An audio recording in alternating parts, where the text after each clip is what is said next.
Hello, good afternoon. Welcome to Drive with me, Andy Goldstein. That's Darren Bent. And that is our live studio audience.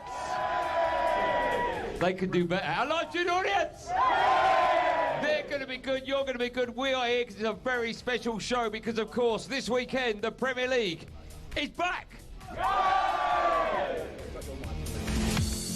Anjali, we're running out of time, but I know you've got a Brentford fan alongside you, so we want to get his view on their new manager. Is it Keith Harris? Is that who you got in charge?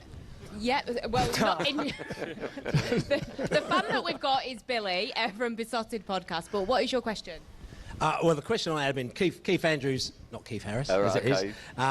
Tell you something, he's all right. He's slotting into the Brentford system. So, as Brentford fans, we're very happy about him coming in. He might be a free kick coach, but we've been watching him for a couple of years. We put him in the system. He'll be fine. The question I had, though, I'm talking about striking players. I know we've got a few Newcastle fans in the house. Striking players. You've got players who play for the club. We pay them their money. The fans love them.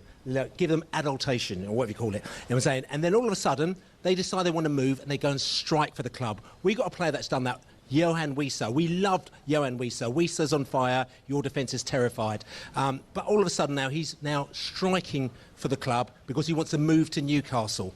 My question to you is that what do you do with players like that? Because some people say that's fair enough. The club's a small club. He needs to move on. But as far as we're concerned, we need players like this, and they should be respectful to us that we've actually given them the platform. So what do you think about well, let's ask like Anton, because we've got two ex-footballers up here. Anton, what do you make of players striking to get a move? I think it all depends on how the process before has been. We don't know what the conversations have been behind closed doors with Wissa and the manager or the board itself.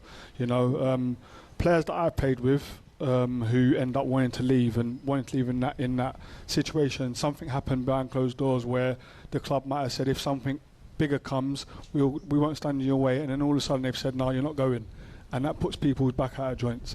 I think Benty's probably better to answer this question around the way that you left Sunderland. A little bit, but my only break with that was obviously the club accepted the fee. Do you know what I mean? That was the biggest thing. But I think you're right when it comes to Wissa. It's so important what Anton said, because if there had been promises, and Gyökeres is probably in the same situation, because there was a gentleman's agreement and then he had to get nasty because they went back on their word. But it is a shame, because I think I look at Brentford as a side that probably would have let him go anyway. I don't think Brentford stand in too many players' ways. Okay, good. We haven't got time for another question, I'm afraid. Because no. We don't never. No. I'm just going to say, you haven't got time to say. As an exclusive, quickly. Yes. Wissa isn't going anywhere. I know we know this. Besotted podcast as it is. All the Talksport, they're saying Wissa is going on. He's almost finished. He said it. Trust me, Wissa's not going anywhere. Okay. If Newcastle, whoever, doesn't pay the 40 million, it's not happening. And we're like, the ball is in our court. So Wissa, on the 1st of September, will have to pull his shirt on and play the Brentford way. Trust me, that's going to happen. Okay. I'll be honest with you, you scare me, I'm not going to argue with you. Applause for Dave, Mark and Billy, everyone. More from our gang in just a moment. First.